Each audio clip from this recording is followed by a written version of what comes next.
هذا النعمة أتمك اتمك محمد بقد أخذت من الله. Ini Aramea. Ini Aramea. Ulang. التدلل هذا النعمة أتمك اتمك التدلل هذا النعمة أتمك اتمك محمد بقد أخذت من الله. Ini Aramea. Ini Aramea. Ini Aramea.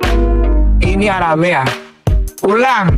التدلل هذا النعمة أتمك اتمك محمد بقد أخذت من الله. Ini Aramea. Ini Aramea. Diksinya kok jimak terus sih Pak. Lagunya itu jimak. Tapi benar Bu, Iya. itu kan dia bilang El Jimak. Coba denger ya. أتمك اتمك. Betul kan, Kan dia itu ngomong jimak. penting. Nah, Injil yang dibawa oleh Nabi Isa tidak ada lagi sekarang. Injil itu tidak pernah ada.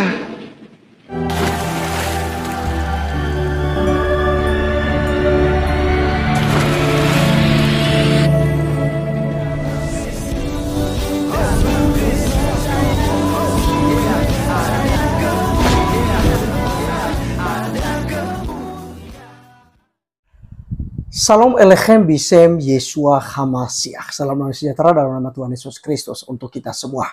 Teman-teman sekalian, pada video kali ini kita akan mengomentari atau memberikan jawaban kepada ustadz-ustadz yang seperti yang kalian lihat di cuplikan. Ada Ustadz Somad, Ustadz Ahmad Kainama, kemudian ada Aristo, dan sebenarnya hampir rata-rata gitu ya. Ustadz-ustadz ini hanya saja yang sering tampil adalah mereka-mereka ini. Cuma sekali mereka katakan bahwa Injil itu sudah tidak ada dan itu tidak pernah ada. Kenapa mereka mengatakan demikian?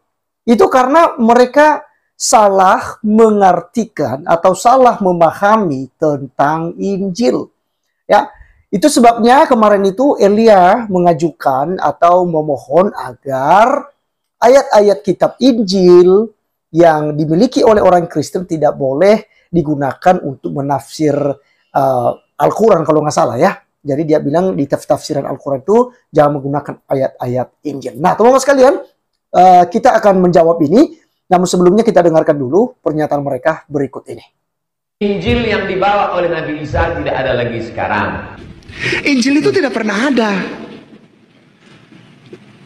Injil tidak pernah ada. Ini Injil. Enggak kelihatan. Itu Injil apa, Pak? Ya ini Injil, Al-Quran ini Injil. Entah siapa yang salah, ku tak tahu. Oke, teman-teman sekalian, itulah yang kita sudah dengarkan bersama baik Ustadz Abdul Somad, Ustadz Ahmad Kainama, dan juga ini Tuan Guru kalau nggak salah dipanggil, bukan Ustadz ya, si Aristo ya, Tuan Guru Aristo. Konconya Kainama juga ya, teman-teman sekalian, yang selalu menuduh Yesus sudah menikah, berpoligami, dan lain sebagainya. Nah, teman-teman sekalian, inilah yang selalu disuarakan oleh apologet Kristen, bahwa Injil itu dalam pemahaman Islam dan pemahaman Kristen itu berbeda. Karena menurut mereka Injil itu adalah sebuah kitab, ya, sebuah kitab yang diberikan kepada Nabi Isa, ya, alaihi assalam ya, mereka bilang AS ya, gelarnya itu Nabi Isa. Nah, kita juga lihat yang sedang trending topik saat ini, yaitu perbedaan antara Nabi Isa dan juga Tuhan Yesus Kristus. Ini sudah fix bahwa itu berbeda, ya, tidak sama. Saya setuju dengan Elia bahwa itu tidak sama, ya, tidak sama. Oleh karenanya kita tidak perlu sama-samakan dan kita tidak perlu cocok-cocokan gitu, karena memang berbeda, ya, sangat-sangat berbeda. Nah, Injil dalam Islam itu berpikir bahwa sebuah kitab, dan katanya itu sudah tidak ada, ya. Sehingga karena itu tidak ada, maka mereka berpikir bahwa kitab Injil, yaitu Injil Sinoptik yang dimiliki oleh orang Kristen saat ini di Bible, Mereka katakan itu sudah palsu. Semua sudah palsu, itu karang Rasul Paulus, ya kan gitu. Padahal Rasul Paulus tidak menuliskan Injil sinoptis, ya. Tetapi Rasul Paulus dalam pengajarannya itu meneruskan apa yang telah ya diajarkan oleh para rasul itu sendiri. Ya. Nah, jadi teman-teman sekalian, dalam kekristenan Injil itu berbicara tentang pribadi Yesus Kristus. Itu Injil. Jadi kalau Ahmad Kainama kata-kata tidak pernah ada Injil, berarti tidak pernah ada Tuhan Yesus. Atau yang mereka kenal sebagai Nabi Isa yang selama ini dicocok-cocokkan. Berarti dia nggak pernah ada di dunia ini. Tidak pernah lahir, tidak pernah diangkat ke langit gitu ya, karena mereka pikirnya diangkat ke langit, tidak pernah melakukan mujizat karena dia tidak pernah ada, karena katanya Injil itu tidak pernah ada. Nah, jadi teman-teman sekalian, disinilah kita lihat bahwa sebenarnya mereka ini berada di dalam keraguan-raguan, ya, berada di dalam keraguan-raguan. Atau juga ketika ditanyakan ya mengenai Injil ini, mereka tidak bisa menunjukkan yang asli, tapi mereka hanya keluar-keluar sudah palsu, sudah palsu, sudah palsu. Tetapi di sisi lain, mereka juga mengutip-ngutip ya satu persatu gitu ya, dicocok-cocokkan ya, yang mana yang mendukung argumentasi atau asumsi liar mereka. Dan mereka katakan, oh ini yang asli, sebenarnya yang ini tidak asli gitu. Saya juga bingung teman-teman sekalian, bagaimana cara mereka itu memilih mana yang asli dan mana yang tidak asli. Karena Alkitab itu terdiri dari 66 kitab. 39 kitab Perjanjian Lama, 27 kitab Perjanjian Baru dari Matius sampai Wahyu. Nah, jadi teman-teman sekalian, Injil itu dalam kekristenan adalah pribadi Yesus Kristus. Jadi kita bicara masalah Injil adalah pribadi Yesus. Mulai dari nubuatannya gitu ya, kelahirannya, kemudian pelayanannya, kematiannya di kayu salib, kemudian penguburan, kebangkitannya, dan kenaikannya ke sorga, dan juga janjinya bahwa dia akan datang kembali di akhir zaman untuk menjemput orang-orang yang percaya kepadanya. Jadi itulah Injil.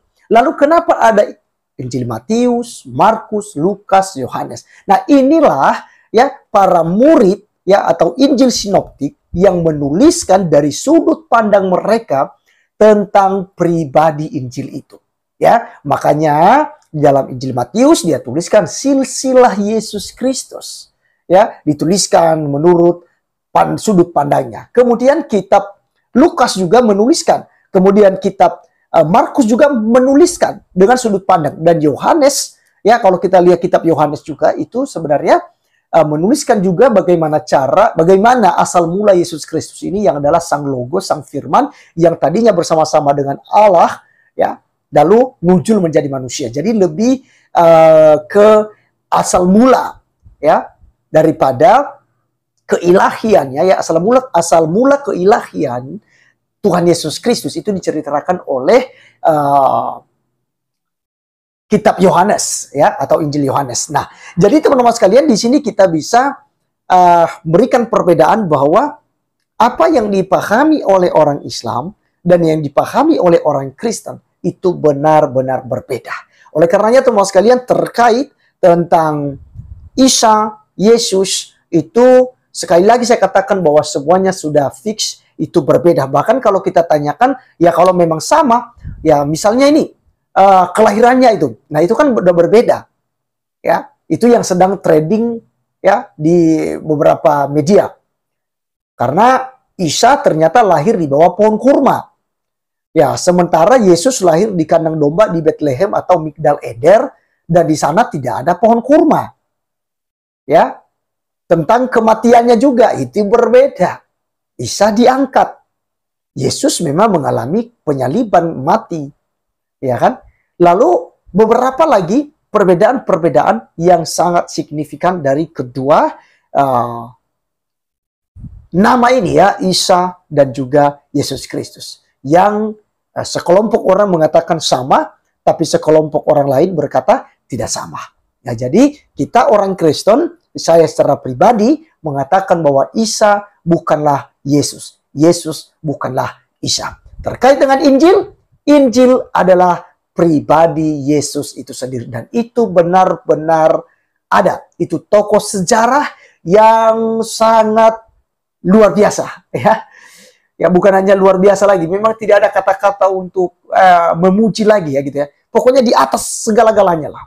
Nah, oleh karenanya Yesus Kristus berkata bahwa dialah jalan, kebenaran, dan hidup. Maka percayalah kepadanya sehingga Anda diselamatkan. Terima kasih teman-teman sekalian. Sekian video kali ini. Sampai ketemu di video berikutnya. Tuhan Yesus memberkati. Salam.